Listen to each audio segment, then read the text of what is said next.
Well, what do we have here? Today we are discussing the best discoveries of the year. I anticipated making this video for months. There were certain points during the year when I would get a new bottle of perfume, be it fulfilling my wish list or getting another blind buy, when I felt like, oh, okay, this is different. This is quite a remarkable point in my olfactory journey. So some things I knew would be there, but to get to the final 10, it was quite a battle to actually pick what deserved to be there. So without further ado, let's discuss what were the best discoveries of the year.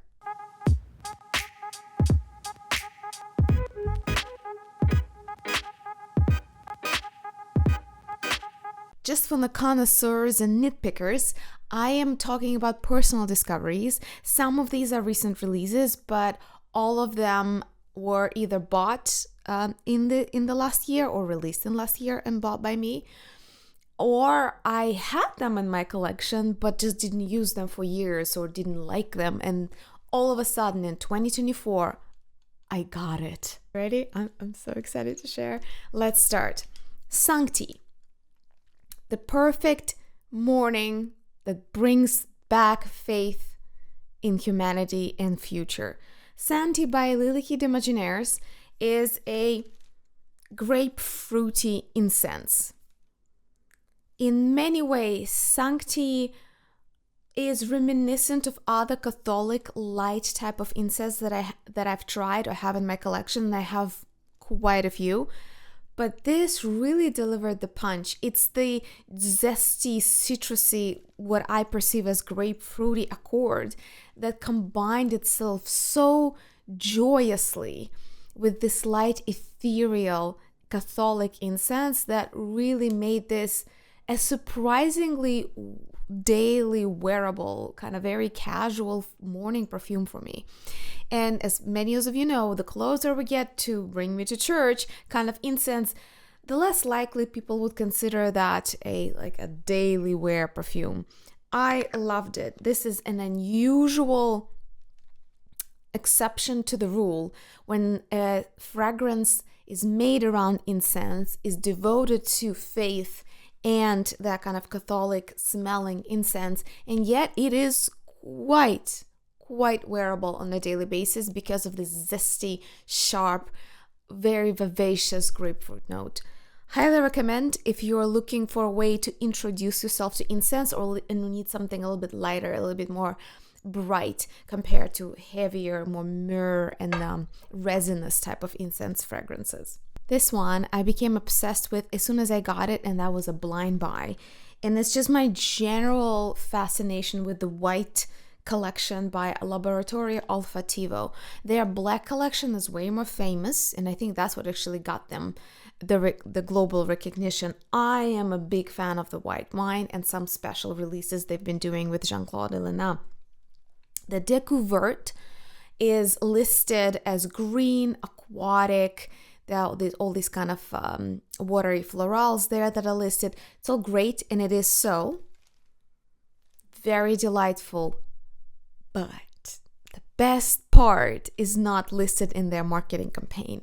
To me, it's like a trick of the nose. It actually smells like semi-floral red apples, because red apples have very distinct specific taste and flavor that is different from all other, the green apples, the sour apples, and all other varieties. I'm talking about these like dark, almost cherry red apples. To me, this is the smell of them. It surprisingly lasts a long time for something that is meant to be just a water, I wouldn't say body spray, but kind of a light ethereal floral. It stays with me for quite a while, and this is the usage from having it for less than a year. I adore it. I constantly show it to other people, and it's a charmer. It has this delightful twist.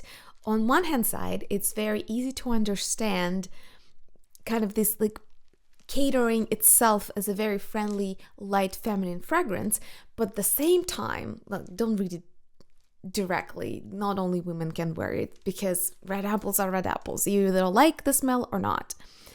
And then when you introduce the idea, and a lot of people get it, it just becomes this secret, this delightful, bright, joyful secret that you share with this fragrance. Decou-Vert by Laboratorio Olfattivo. I am willing to die on that hill that we don't have to smell our perfume for 10 hours in order to enjoy it, in order to encounter a true work of art. And this is one of the examples. Poivre Noir by Serge Lutens. I bought this more than a year ago, but it was kind of just standing on my shelf. I sprayed it a few times, like, yeah, sure, kind of musky, black pepper. Okay.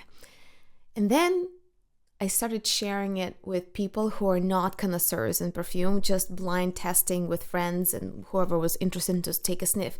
And it was a crowd pleaser. I attribute its partial success to the fact that Poivre Noir and Serge Lutens in general, niche perfumery is so rarely observed by people at mass. We're so used to these screamy, super saturated, and therefore somewhat cheap smelling mainstream perfumes where it's supposed to be 10-hour longevity. It's supposed to be both fresh, gourmand, sweet, and sour all at the same time. That when you encounter something that is delicate, well-balanced, and imaginative, it can be quite a revelation for people that perfumes can smell with such layering depths without necessarily an overdrive of volume. It's almost like eating sushi for the first time after a year-long consumption of Big Macs. I started developing interest in it as I was observing the effect it had on people who were not perfume snobs. They knew nothing about the brand. They had no reason to be biased toward it. And then I fell in love myself. I've given away Honor Homage, which was my first black peppery type of purchase, in favor of Poivre Noir. I bought myself a backup because I keep giving it away and people keep asking for a little decant here and there, and it's a quiet charmer. Is it the most realistic black pepper on the market? No. I might look into a few options there in the next year, but so far so good. It's just so sensual. It pulls quite different facets of the flavor depending on whose skin you put it on. I said it before, I'll say it again. This brand is like the magical wands from the Harry Potter world.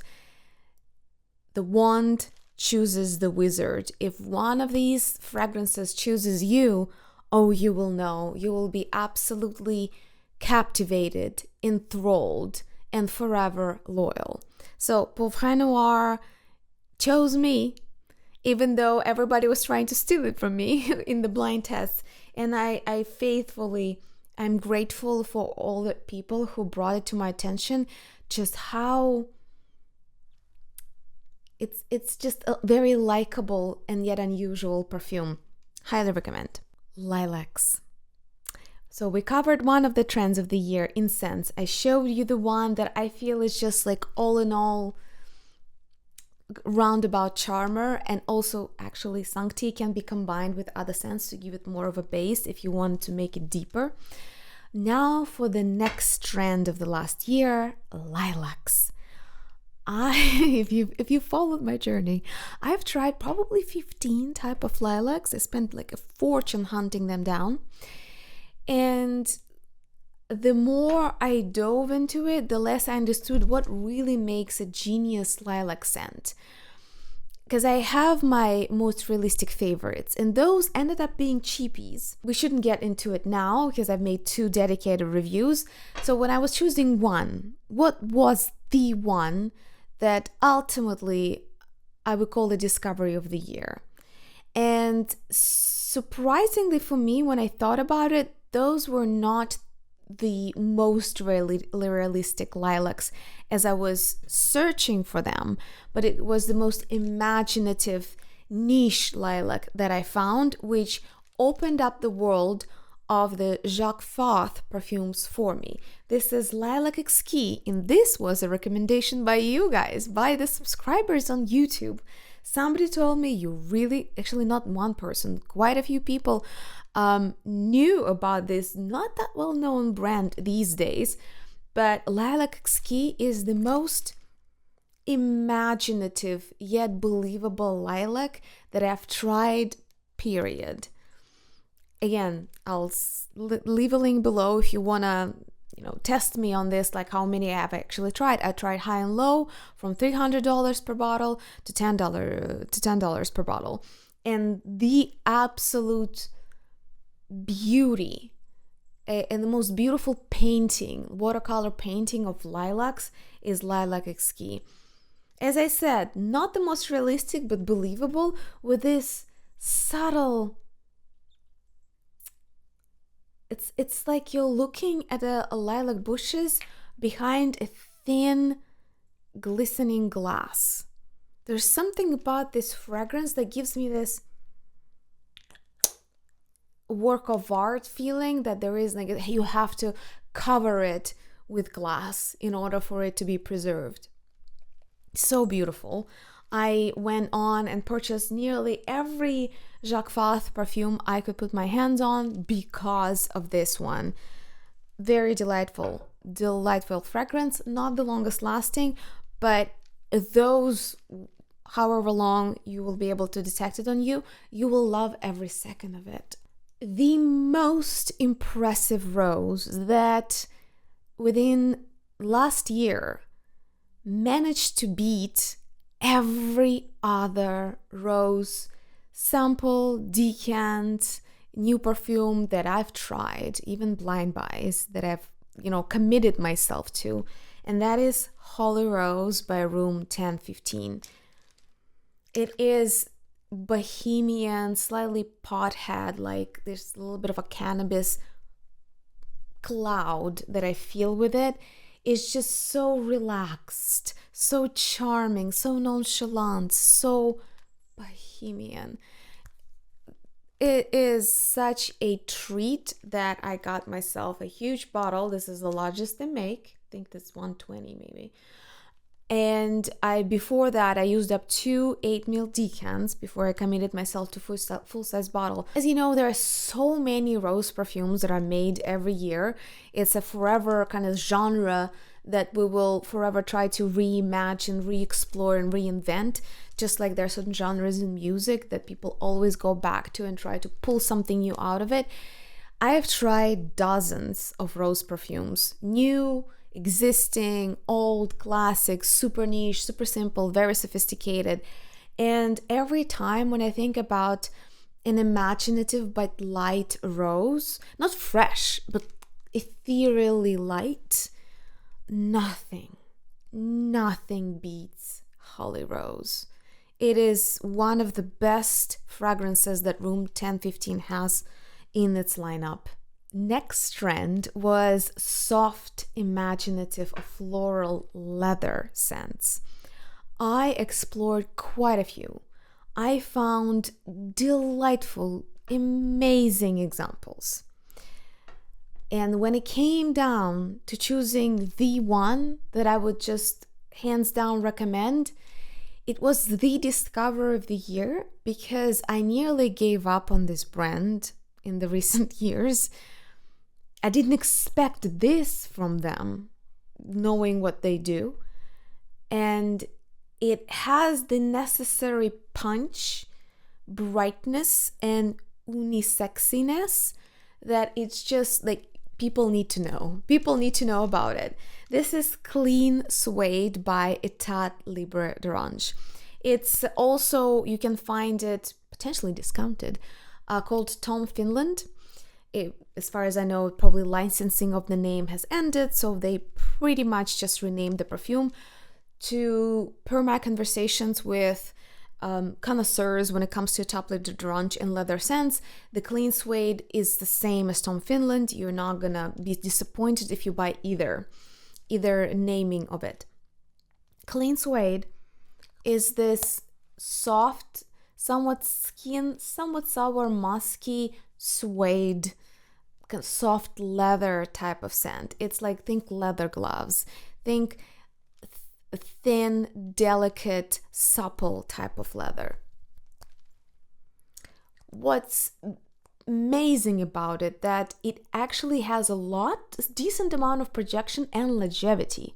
Most of my favorite soft leather scents, and there are plenty, and I'll show you a few in the honorary mentions, the only reason they didn't make the cut is because they're discontinued, or they are super rare, or a lot of them don't last as long. But this kind of combines all the best facets, what I love about niche perfumery. It's robust by technical characteristics. It's very true to its name. It's interesting and niche, yet wearable and very friendly. And quite a few people asked me for decants when I made them blind tested. So it is actually a crowd pleaser by both for women and men. So all in all, this is a reasonably priced niche. You can find it easily in many different places.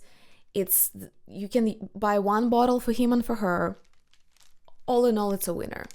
I just realized I have 2 fragrances by the same brand. Well, because it was a huge discovery for me. Another, Jacques Fath. This is Tempête d'Automne. What is it? The Storm of Fall.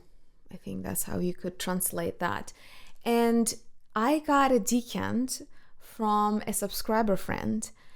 I didn't quite pay as much attention to it. It's like, oh, it's very neat. It has this kind of soft, spicy, kind of like a wet leaves / ambery feel to it.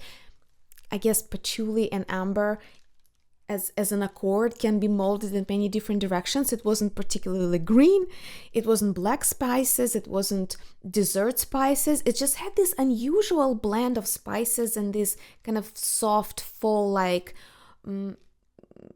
somewhat mossy, greener patchouli amber without really going to any particular category. It was so well blended. I couldn't call it super ambery. I couldn't call it patchouli. You know what I mean? It was just one very smooth blend that won me one spray at a time. I used up a whole decant. I bought myself this beautiful, cute 15 ml bottle.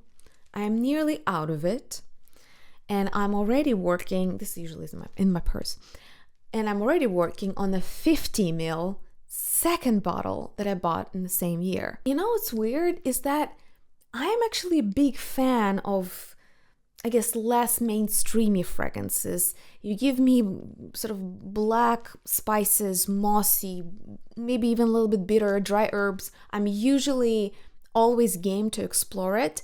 And yet I have a lot of perfumes that I thought would be great for fall weather, or like this kind of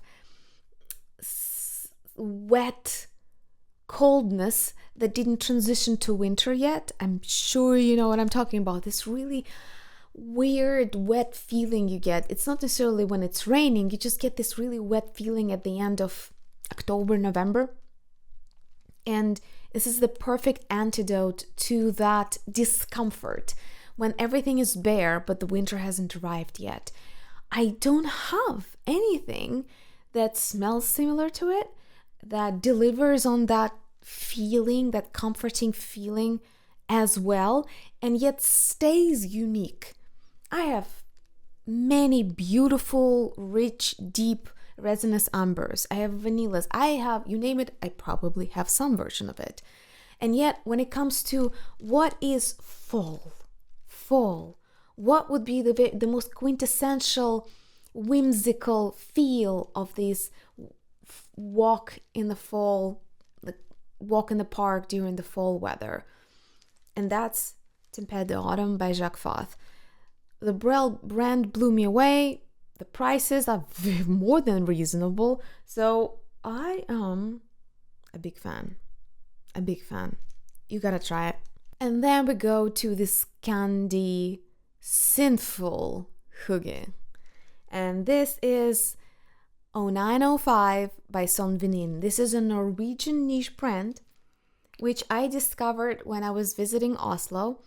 And I even got lucky to have a really delightful, at random, delightful chat with the creator, Doug Luska.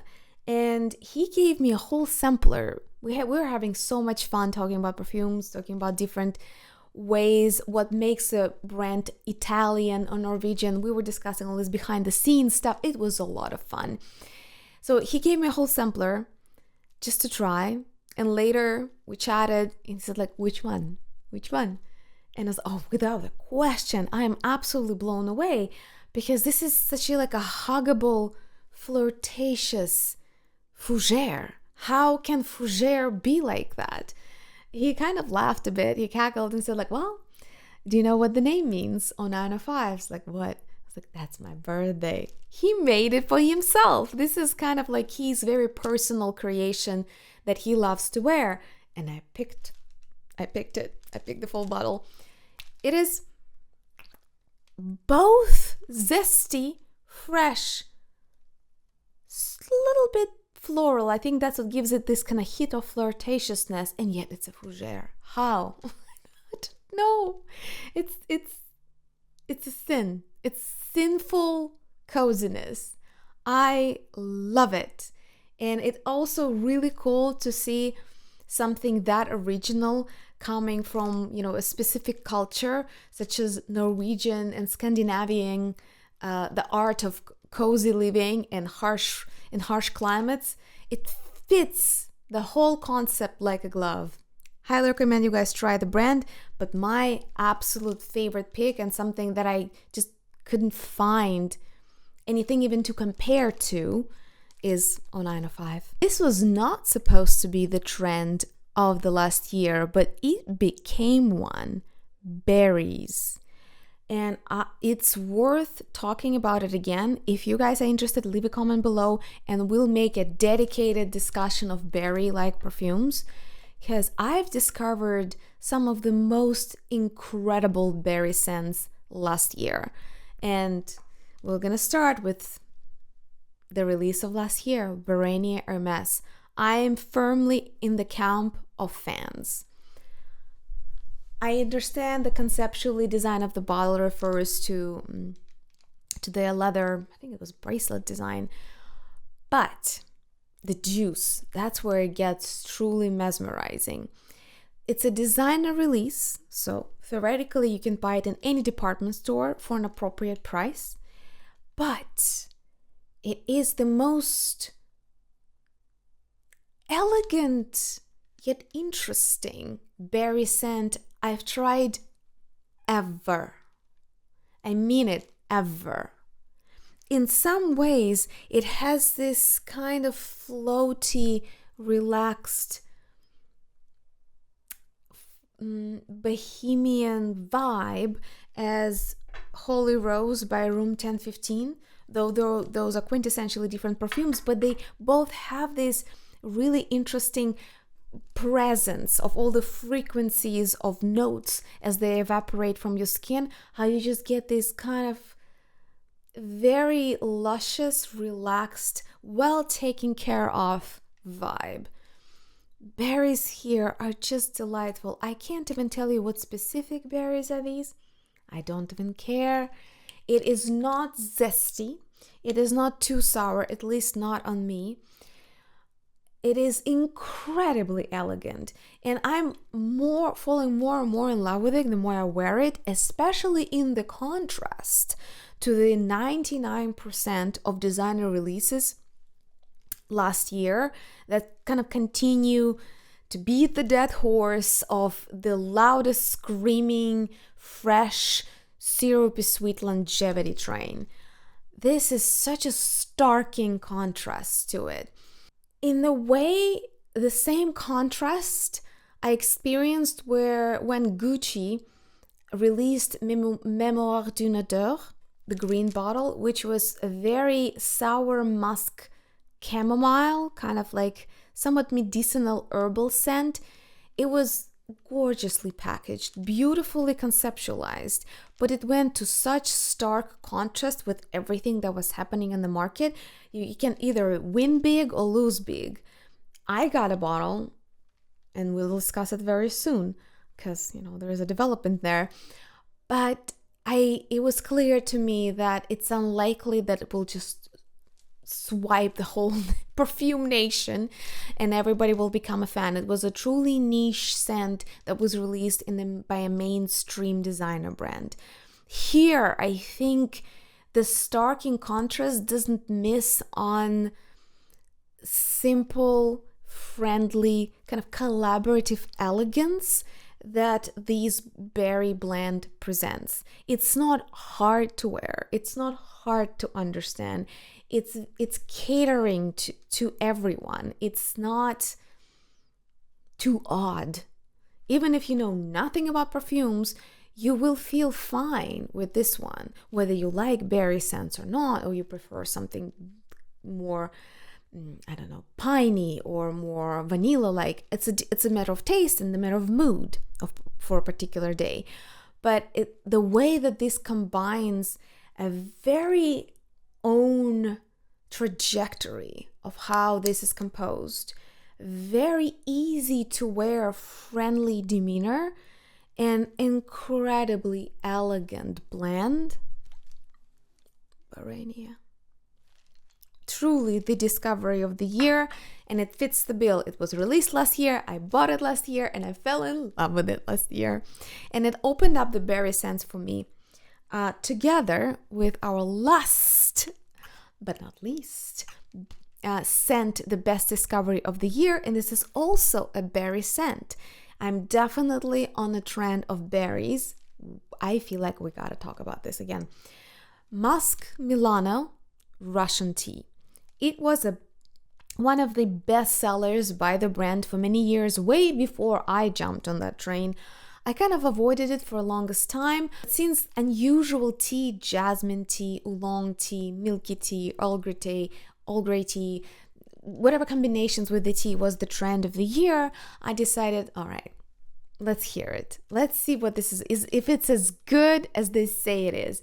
And it is amazing. It is the black tea with like raspberry, blackberry jam of niche perfumery, period. I do not know of a better black tea with sweetness of black currant and raspberry kind of berry preserves. Incredible and incredibly long-lasting. It is bright. It is both sweet and zesty, yet comforting. Think of black tea kind of and what composes that accord. It lasts forever. It has reasonable projection. People love it. Russian tea. I discovered it last year, but I can't take full credit for how famous it is within the lineup that Masque Milano has. Wow. And after that, I started looking into the brand. They really proved themselves with this one. Incredible creation. This was hard. And I have a whole other army to show you as honorary mentions. These 10 I put in a lavish, luxury, large sampler that you can try from these very bottles. Obviously, very limited supply, first come, first serve. If I run out, I run out. You can get them all together. I'll leave a link below. That said, it was tough. I knew, for example, that Son Venin would be there. I knew that Barenia would be there. I knew that Holyrose would be there. I knew that incense, lilac, and leather, at least one, would be there because I dedicated so much time and money to exploring these olfactory genres, these families of fragrances, but I couldn't quite know what specifically. And I also knew that something fruity also would be there. I did not anticipate that the berry trend would be as well presented as it ended up being, and I'm far from done on the berry trend. By the way, if you have any recommendations, please leave a comment. Don't be shy. But there were a few that I felt they're either discontinued or they're super bizarre. And I just felt like I couldn't quite include them in the very, very, very official top 10. Or they're so cheap and so well known that it's almost like a non sequitur to really recommend them. But they really stood out to me during the last year. And maybe, just maybe, you happen to own one and need to pull it out and give it another go, or you can buy it secondhand. I hope for some people these recommendations will be helpful, but for this or that reason, they just didn't make the cut for the absolute top of the top of the top. And there, so many things have to kind of come together in the perfect ratios in order for me to really call it the discovery of the year. So these are honorary mentions. Revived my interest in aldehydes is this new reformulation by Guerlain Liu. I couldn't find it anywhere for a long while, so I ended up, I think I bought it at the airport. You can always find them at the duty free in different airports, but online it's kind of like, I think it's getting better now, but for a while they were nowhere to be found.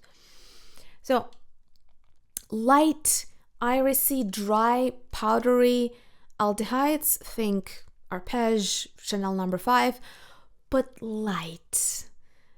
That's what I wanted to find in one of the flankers by Chanel No. 5 and didn't, and this is what I found here. So very happy that there at least one aldehyde perfume that I can wear and really enjoy and feel like it's contemporary. I rediscovered Molinard de Molinard. For a while I heard it was discontinued, you couldn't find it anywhere. Then I think it reappeared. Don't quote me on this.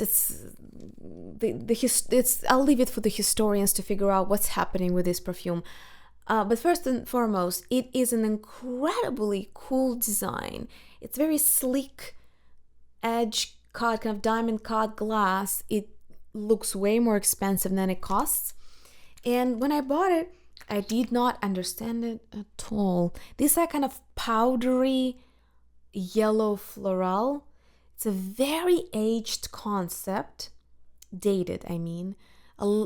People rarely ever wear yellow florals anymore, and often people would think of something super old, like 80s or even older than that, and something with a lot of spiciness and kind of clover, things of that nature. But this is actually not a heavy, not a too dusty of a yellow floral. I think it even mentions tagitis, little orange flowers. So I didn't get it. I couldn't understand how to wear it and what to wear it with for the longest time. And last year, it just landed for me. It landed for me together with another yellow floral, which is Fendi Furiosa. They did make the cut because it's a layering combo and because both, to my knowledge, are either hard to find or discontinued. But man, I enjoyed this. It's a power duo, and it's old is new. It's now has such a bright, intricate vivaciousness that you look at this and you think, oh, that's really cool. That's very rich. It has a lot of depth. It's niche and it's fresh again. So just in case you have access to either of those, give it a try.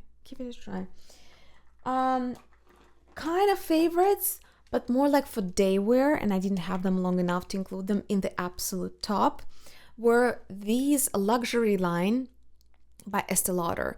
My two favorites from it is Tender Light and Blushing Sands. One is a smoky kind of iris, and another, I think, is a tea vetiver. The most wearable versions of these accord combos. I have much more sophisticated and deep and bright options available at my olfactory library, and I never wear them. These two, you just grab, you bathe in it and you go, and it's what I love usually about affordable niche. It's friendly but a little unusual. It's cool but not too austere or odd or strange. So this line really walks that line very nicely. I love the packaging. It's really luxurious, truly. So Estee Lauder did a good job on this one. Just don't expect the powerhouse longevity. These are waters, I would say, in their spirit. I have to mention this. It could have been included in the top 10, but it costs peanuts, and it has been a cult favorite decades ago. I almost felt strange to mention Oxygene by Lanvin, which depending where you go, you can find it for $15 a bottle. It is just such a cool ozonic fragrance. Works for him, works for her. And it has the kind of cool creaminess without being whipped cream or modern lactonic. It was called milky back in the day, where we didn't have the technology and the know-how to make truly lactonic perfumes. Now they have a genre of their own. This was before the explosion of, creme de la creme lactonic sweet perfumes. So in that sense, the creaminess, softness here, it just softens the landic, because the ozonic piercing sound of Oxygene brings me back from the dead. This is my favorite workout and training perfume.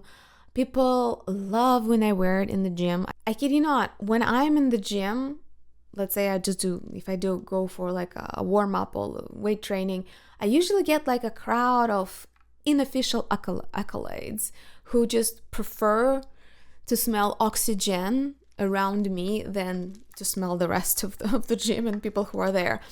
It's just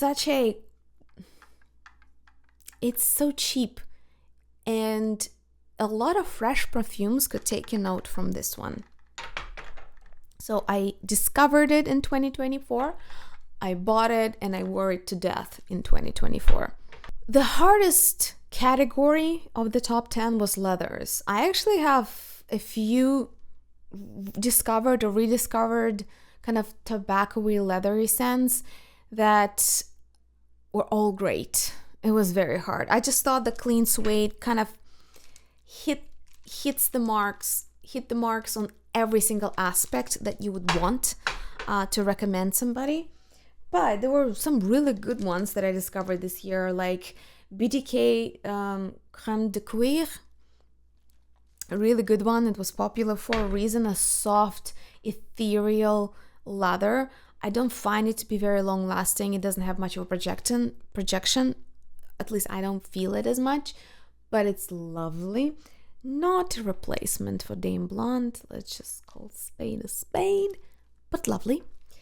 Another very similar style, soft, elegant leather, is Silhouette by Rouge Bunny Rouge, which I bought like 5 years ago, and it waited for me in Europe until I came and grabbed it. Discontinued, so that's why I just didn't want guys for you to shoot darts at me for recommending something nobody can get. Well, you can try it from my collection. I'll leave a link below, but it's really hard to find Black Lion by Rouge Bunny Rouge. It's really cool though. If you can put your hands on any of them, that will be an interesting journey, no question about it. And another berry scent that nearly made it, but Barenia and Russian Tea, they are like up there in terms of berry scents. Also a berry scent, but this one is by boutique line Haute Perfumerie by Cartier, and this is 10th Hour. I think it's called Folle. Fresh, zesty, kind of tutti fruity berries. Very long lasting. Survives in the stinkiest July Florida heat, and for that I love it. It's great for humid and uber hot type of climate. It's just not as it's just a little, didn't quite reach the same level of either freshness or richness that the other two have. But it's great. I love it.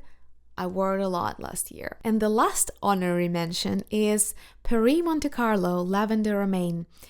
It's been a challenge to find truly interesting lavender scents that are not discontinued. I have some amazing lavender scents. Amazing. I think 80% of them are discontinued. So I kind of felt awkward. It's like, okay, maybe I should look into what's out there. And I got sucked into lavender romaine so quickly, not because of lavender as much, but because of the black currant. You see, again, berries, berry trend that it opens up with. It opens up with very fresh, green, zesty black currant accord, and then softly molds itself to a dry lavender. Really great discovery, but I didn't have it for long enough, and I wouldn't call it neither the best blackcurrant scent nor the best lavender scent. It is just cool. It's really cool. It's well blended. It's very reasonably priced niche brand that a lot of people love for that particular reason, that they're very effective in the way that they formulate perfumes and where you can get them and how much it costs you. So they're like a reliable staple for many people when they're looking for XYZ, like mimosa or rose or patchouli, or in this case, lavender. Cool stuff. We'll see how it veers through the year. Right now, I can't call it my favorite, but it's cool. And that concludes 2024 and its fragrant discoveries. I would like to know about yours, because I am now indulgently making my wish lists. If you want to talk about it more, we can. But for now, let us all know, let's discuss in the comments below what were truly remarkable discoveries for you in 2024. It can be something you had and didn't use and just rediscovered. It can be something that was released in 2024, something that's old and you only came to buy it in 2024. All bets are off, no rules. Whatever really rocked your world in 2024, please share. Let's talk about it. And with that, please like and subscribe. Thank you so much for watching. I'll be not so patiently waiting for your comments to arrive, and I'll see you in the next one.